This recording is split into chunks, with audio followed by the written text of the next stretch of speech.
ராஜ வஸ்திரம் ட்ரெஸ் எல்லாம் என்னது ராஜாக்கள் போடுற மாதிரி தானே போட்டிருப்பாங்க. அந்த மாதிரி போட்டு நல்லா அழகா வளர்ந்துட்டு இருக்காரு ராஜகுமாரனை போல. அதே போல அவங்களுக்கு என்னென்னலாம் சொல்லி தருவாங்களோ எகிப்தியர் இந்த இதெல்லாம் சாஸ்திரம்லாம் இது பண்ணுவாங்கல்ல.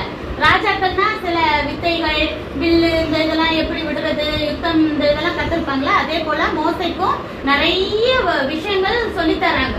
எல்லாமே அங்க எகிப்துல என்னென்ன சாஸ்திரங்கள் இதெல்லாம் சொல்லி கொடுத்தாங்களோ அத்தனையும் மோசைக்கு அத்துப்படியாம். ஆனாலும் தான் ஆடாட்டியும் தன் தசை ஆடும் அப்படின்னு ஒரு பழமொழி சொல்லுவாங்கல்ல.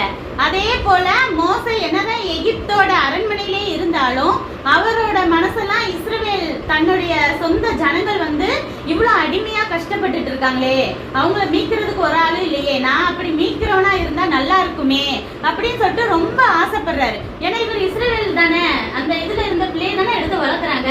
அப்ப அவங்க கஷ்டப்படுறவங்களா இவருக்கு யார் தான்? சகோதரன் சகோதரிகள், பெரியம்மா பெரியப்பா இந்த மாதிரி சொந்தக்காரங்க தானே.